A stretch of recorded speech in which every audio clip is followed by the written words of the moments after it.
ହେଇଥିଲା ନା ଓଡ଼ିଶାର 9 ଜଣ ଲେଖକ ମିଳିତ ହେଇକିରି କ'ଣ କରିଥିଲେ ନା ଗୋଟିଏ ବାସନ୍ତୀ ନାମରେ ଏକ ଉପନ୍ୟାସ କରିଥିଲେ। ସେଥିରେ 30ଟି ପରିଚ୍ଛେଦ ଦେଇଥିଲେ। ସେଇ 9 ଜଣଙ୍କ ନାମ ଯେତେବେଳେ ଏକ୍ଜାମ୍ରେ ଆସିପାରେ ସେଇ 9 ଜଣଙ୍କ ନାମ କ'ଣ ଥିଲା ମାନେ ଲଙ୍ଗ କୋଶ୍ଚିନ୍ରେ ଟିକେ ନାମ କେତେଟା ମାନେ 9 ଜଣ ନାମ ଯଦି ପଚାରେ ନ ପଚାରୁ କିନ୍ତୁ ଲେଖିଥାନ୍ତୁ ଠିକ୍। ସେହି 9 ଜଣଙ୍କ ନାମ ଅନନ୍ତ ଶଙ୍କର ରାୟ, କାଳିନ୍ଦୀ ଚରଣ, ଶରତଚନ୍ଦ୍ର, ହରିହର, ସରଳା ଦେବୀ, ସୁପ୍ରଭା ଦେବୀ, ମୁରଲୀଧର ମହାନ୍ତି, ପ୍ରତିଭା ଦେବୀ, ବୈଷ୍ଣବ ଚରଣ ଦାସ। ସବୁଠାରୁ ଅଧିକ ସାରଳା ଦେବୀଙ୍କର ମାନେ ଉପନ୍ୟାସ ଉପରେ ଅଧିକ ଗୁରୁତ୍ୱ ଥିଲା। ଏମାନଙ୍କର କେତୋଟି କବିତା ପ୍ରଥମେ 1931ରେ ସବୁଜ କବିତାକୁ କେତେଜଣ ନା 5 ଜଣ ଲେଖିଥିଲେ। ସେଥିରେ 37ଟି ପରିଚ୍ଛେଦ ଦେଇଥିଲେ। ଅନନ୍ତ ଶଙ୍କର ରାୟ ସେମାନେ ଅନନ୍ତ ଶଙ୍କର ରାୟ, ବୈକୁଣ୍ଠନାଥ ପଟ୍ଟନାୟକ, କାଳିନ୍ଦୀ ଚରଣ ପାଣିଗ୍ରାହୀ, ଶରତଚନ୍ଦ୍ର ମୁଖାର୍ଜୀ, ହରିହର ଅନନ୍ତ ଶଙ୍କର ରାୟ 7ଟି ପରିଚ୍ଛେଦ ଲେଖିଥିଲେ। ବୈକୁଣ୍ଠନାଥ ପଟ୍ଟନାୟକ 8ଟି ପରିଚ୍ଛେଦ ଲେଖିଥିଲେ। କାଳିନ୍ଦୀ ଚରଣ ପାଣିଗ୍ରାହୀ 7ଟି ପରିଚ୍ଛେଦ ଲେଖିଥିଲେ। ଶରତଚନ୍ଦ୍ର ମୁଖାର୍ଜୀ 8ଟି ପରିଚ୍ଛେଦ ଲେଖିଥିଲେ। ଆଉ ହରିହର 7ଟି ପରିଚ୍ଛେଦ ଲେଖିଥିଲେ। ସବୁଜ ସମିତି ହରିହର ମହାପାତ୍ରଙ୍କ ସମ୍ପାଦକ ଥିଲେ। ସେଥିରେ ସବୁଜ ସମିତିରେ ହରିହର ମହାପାତ୍ର ସମ୍ପାଦକ ଥିଲେ। 1932 ଏଠାରେ ଯୁଗବୀଣା ନାମକ ଏକ ମାସିକ ପତ୍ରିକା ପ୍ରକାଶିତ ହୋଇଥିଲା। ନା 1932ରେ ଯୁଗବୀଣା ନାମକ ଏକ ମାସିକ ପତ୍ରିକା ପ୍ରକାଶ କରିଥିଲେ। ମାତ୍ର ଏ ଧାରା ସାହିତ୍ୟରେ ବେଶୀ ଦିନ ଗତି କରି ନଥିଲା। 1935 ଏହି ଧାରା ବ୍ୟାହତ ହେଲା। 1935 ତାରିଖରେ କ'ଣ ହେଇଥିଲା? 1935 ମସିହାରେ ଏହି ଧାରା ବ୍ୟାହତ ହୋଇଯାଇଥିଲା। 1935 ପୂର୍ବରୁ ଏମାନେ ସବୁଜର ଜୀର୍ଣ୍ଣ ରଙ୍ଗମଞ୍ଚରୁ ବିଦାୟ ନେଇଥିଲେ। କିନ୍ତୁ 2 ଜଣ ଲେଖକ ବୈକୁଣ୍ଠ କାଳିନ୍ଦୀ ରହିଗଲେ। ଦୀର୍ଘ ସମୟ ଧରି ରହିଲେ। ନିତ୍ୟାନନ୍ଦ ଶତପଥୀ କହିଲେ ସବୁଜ ଗୋଟେ ଯୁଗ ନୁହଁ, ଯୁଗ ଭାଷା ବୋଲି ବର୍ଣ୍ଣନା କରିଥିଲେ। ସେ କ'ଣ କରିଥିଲେ ନା ସବୁଜ ଗୋଟେ ଯୁଗ ନୁହେଁ, ସେଟା ହେଉଛି ଯୁଗ ଭାଷା ବୋଲି ନିତ୍ୟାନନ୍ଦ ଶତପଥୀ କହିଥିଲେ। ଏବେ ଅନନ୍ତ ଶଙ୍କର ରାୟଙ୍କ ବିଷୟରେ କିଛି ଜାଣିବା। ଅନନ୍ତ ଶଙ୍କର ରାୟଙ୍କ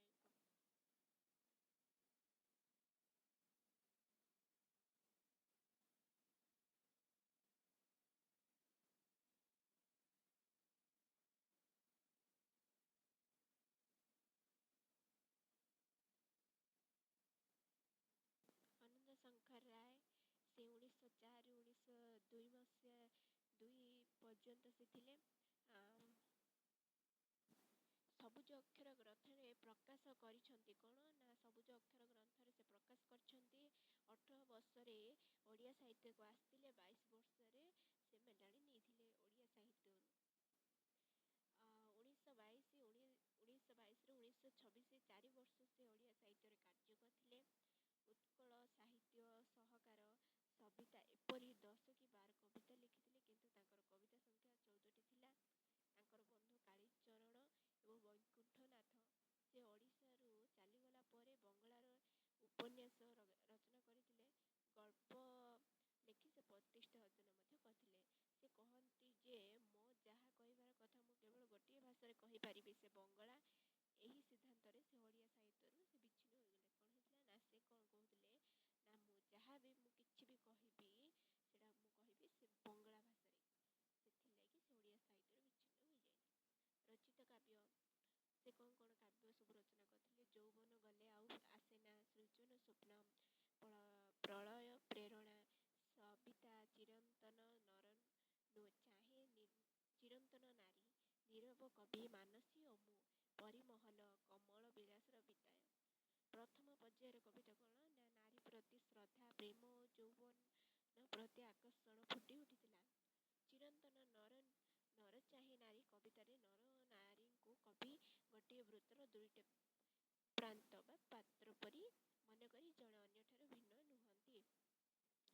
ଯୌବନ ଥରେ ଗଲା ଆଉ ଆସେନା, ବୃଥା ପରାଣ ପୁରେ ଝୁରେ ବାସନା। ଏହା ତାଙ୍କର ଗୋଟିଏ କାବ୍ୟ ଥିଲା, କବିତା।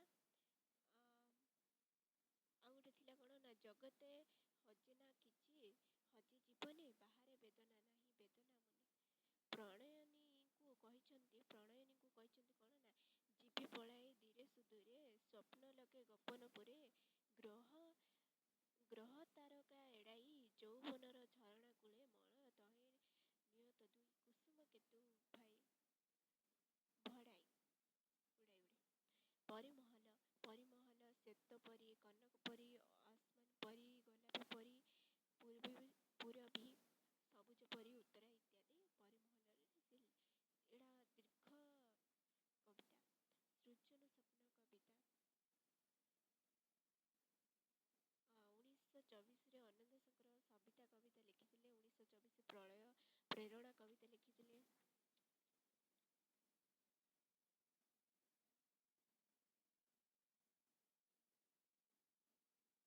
ଦେଖି ଦିଅନ୍ତୁ ଟିକେ ଏଇଟା ମୁଁ ଯେଉଁ ପଢ଼ୁଥିଲି ଏଇଟା ପଢ଼ୁଥିଲି ଦେଖି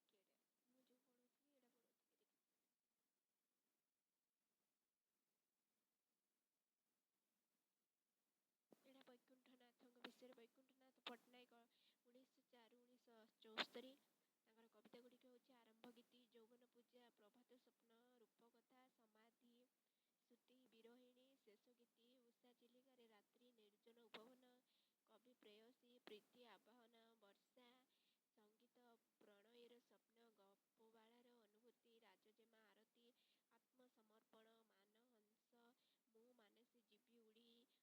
ଅମ୍ବାପାଲିର ଉତ୍କୃଷ୍ଟା ବୁଦ୍ଧ ବନ୍ଦନା ମହାନିର୍ବାଣ ବୁଦ୍ଧତ ରାହୁଳ ବାସର ଗୃହ ଦେବଦୂତ ପଥଛାୟା ପାନ୍ଥଶାଳା କିସ୍ମା ଗୌତମୀ ବନ୍ୟା ବିପ୍ଳବ ହରିତନ ଉମା ଗନ୍ଧର୍ବର ଦୁର୍ଗାପୂଜା ବୁଲାକୁତି ଇତ୍ୟାଦି କାଳିନ୍ଦୀ ଚରଣ ପାଣିଗ୍ରାହୀ 1901ରୁ 1991 ପ୍ରଥମ କବିତା ତାଙ୍କର ବିରହୀ ପକ୍ଷ 1920ରେ ଏ କବିତାଟି ତାଙ୍କେ ପରିଚାଳନା କରିଥିଲେ।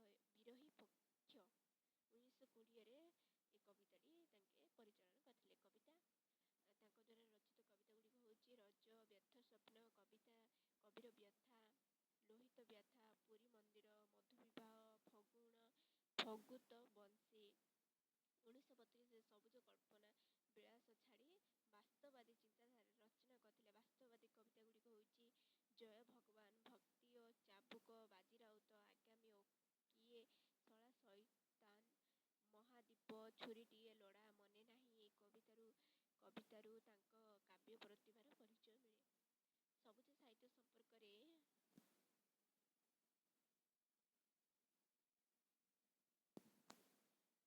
ସବୁଜ ସାହିତ୍ୟ ସମ୍ପର୍କରେ ସେ କହିଛନ୍ତି ରେଡ଼ିଓରେ ସେ ସବୁଜ ସାହିତ୍ୟ ସମ୍ପର୍କରେ ରେଡ଼ିଓରେ କ'ଣ କହିଛନ୍ତି ନା 1965 ମସିହାରେ ସେ କହିଛନ୍ତି ସବୁଜ ସଂସ୍ଥା ଏଇ ଯେମିତି କାଳ୍ପନିକ ଯୁଗରେ ଏକ ପ୍ରବର୍ତ୍ତନ କରିଛି ସେମିତି ଏକ ବାସ୍ତବ ଯୁଗ ପ୍ରତି ମଧ୍ୟ ଦୃଷ୍ଟି ଆକର୍ଷଣ କରିଛି ଆଉ ସେ ଦିଗରେ ମଧ୍ୟ ସବୁଜ ଲେଖକମାନେ ଲେଖଣୀ ଚାଳନା କରିଛନ୍ତି।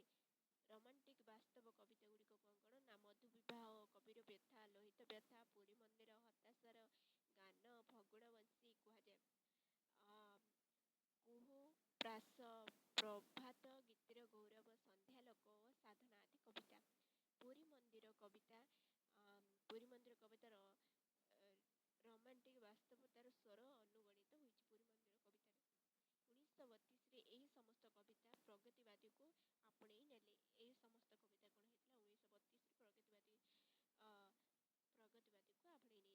କବିତା ପାଦୁଘର ବିଦାୟ ଭଗବାନ ଭକ୍ତି ଓ ଚାବୁକ କିଏ ଶଳା ସୈତାନ ଓ ଆଗାମୀ ଇତ୍ୟାଦି ଉପନ୍ୟାସ ମାଟିର ମଣିଷ ମୁକ୍ତାଗଡ଼ର ଖୁଦା ଅମର ଚିତା ଲୁହାର ମଣିଷ ତାଙ୍କ ଦ୍ୱାରା ଗଳ୍ପ ଗୁଡ଼ିକ କ'ଣ ଥିଲା ନା ପ୍ରଥମ ଗଳ୍ପ ହେଉଛି ଦ୍ୱାଦଶୀ 1932 ମସିହାରେ ସେ ପରିଚାଳନା କରିଥିଲେ। ରାଶିଫଳ ସାଗରିକା ମୋ କଥାଟି ସରିନାହିଁ ଇତ୍ୟାଦି ଗଳ୍ପ ତାଙ୍କର ଥିଲା। ମାଂସର ବିଳାସ ସେ ଏହି ଗଳ୍ପରେ ବହୁତ ପ୍ରସିଦ୍ଧି ଲାଭ କରିଥିଲେ। ସାପୁଆ ଗଳ୍ପ ବୋଲି ତାଙ୍କର ଗୋଟେ ଥିଲା ସାପୁଆ ଗଳ୍ପ ମଧ୍ୟ।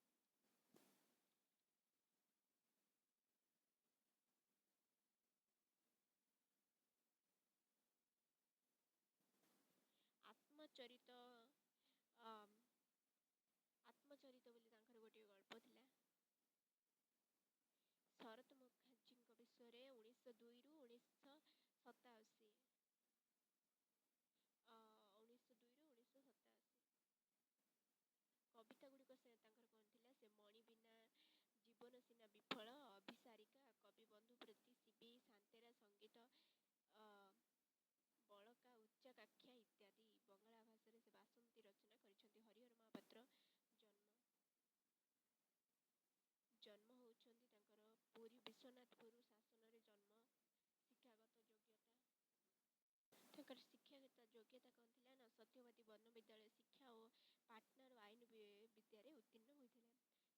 ଓକିଲାତି ଓ ପାଟନା ହାଇକୋର୍ଟରେ ବିଚାରକ କାର୍ଯ୍ୟ କରି ଅବସର ନେଲା ପରେ କଟକରେ ଅବସ୍ଥାନ କରନ୍ତି। ତାଙ୍କ ଦ୍ୱାରା ରଚନା ଗୁଡ଼ିକ ହେଉଛି ଯାଅ ଯାତ୍ରୀ, ଭଗ୍ନ ବୀଣା, ଆଜିକୁ ମୁଁ ପାଇଛି, ଫୁଲ ସଖୀ, ଭରା ନଈକୂଳେ। ପ୍ରଥମ ବିଶ୍ୱଯୁଦ୍ଧ 1939 ମସିହା। 1942 ଜାତୀୟ ଜୀବନରେ ପ୍ରଭାବ ପଡ଼ିଲା। କ୍ଷୁଦ୍ର ଗଳ୍ପ ସୁରେନ୍ଦ୍ର ମହାନ୍ତି ତାଙ୍କର ପ୍ରଥମ ଗଳ୍ପ ମଣିଷ ଅର୍ଥନୀତି ଏହା ମାସିକ ପତ୍ରରେ 1942ରେ ପ୍ରକାଶିତ ହୋଇଥିଲା। ଓଡ଼ିଆ ଗଳ୍ପର ବୈଶିଷ୍ଟ୍ୟ ଗୁଡ଼ିକ ହେଉଛି ଯାନ୍ତ୍ରିକତାର କୁଫଳ ବା ଜାତିଗତ ବୈଷମ୍ୟର କୁପରିଣାମ, ଅମଲାତନ୍ତ୍ର ଓ ଜାତୀୟବାଦର ସଂଘର୍ଷ, ଅର୍ଥନୈତିକ ବୈଷମ୍ୟ ଓ ବଣିଜ ମନୋବୃତ୍ତି ସମ୍ପନ୍ନ ସମାଜର କୁପରିଣାମ, ରାଜନୈତିକ ବିପ୍ଳବୀର ବିଚିତ୍ର ଜୀବନ, କିରାଣୀ ଜୀବନରେ ଅର୍ଥାଭାବ ଓ ପ୍ରଲୋଭନର ଦ୍ୱୈତ ବିକାରର ଲକ୍ଷ୍ୟ ଶୃଙ୍ଖଳା। ସମସ୍ୟାମୂଳକ ଗଳ୍ପ ହେଉଛି ମଶାଣିର ଫୁଲ, ମାଟିର ତାଜ, ରାଜା ପୁଅ, ମଲା କଇଁ, ଅନ୍ଧାରୁଆ। ଜନପ୍ରିୟ ବା ପ୍ରସିଦ୍ଧ ଗଳ୍ପ ଗୁଡ଼ିକ ତାଙ୍କର କ'ଣ ଥିଲା ନା ପ୍ରାଣବନ୍ଧୁଙ୍କର, ଦେବ ମହାପାତ୍ର, ବାମାଚରଣ ମିତ୍ର, ବିଭୂତିଭୂଷଣ ତ୍ରିପାଠୀ, କମଳାକାନ୍ତ ଦାସ, ଫତୁରାନନ୍ଦ ମହାପାତ୍ର, ନୀଳମଣି ସାହୁ, ବ୍ରହ୍ମାନନ୍ଦ ପଣ୍ଡା, ଜ୍ଞାନୀନ୍ଦ୍ର ବର୍ମା, ଶାନ୍ତନୁ କୁମାର ଆଚାର୍ଯ୍ୟ, ରାଜକିଶୋର ମହାନ୍ତି ଇତ୍ୟାଦି। ରାଜକିଶୋର ରାୟଙ୍କ ବିଷୟରେ 1914 1998 ତାଙ୍କ ଦ୍ୱାରା ଗଳ୍ପ ଗୁଡ଼ିକ ହେଉଛି ପଙ୍କ, ଚନ୍ଦନ, ଦୁର୍ବଳ ଓ ଦେବାଳୟ, ଜୟ ଶଙ୍ଖ, ଜୟଶ୍ରୀ, ବନଜ୍ୟୋତ୍ସ୍ନା। ସୁରେନ୍ଦ୍ର ମହାନ୍ତି 1942 1990 ତାଙ୍କ ଦ୍ୱାରା କ୍ଷୁଦ୍ର ଗଳ୍ପ ଗୁଡ଼ିକ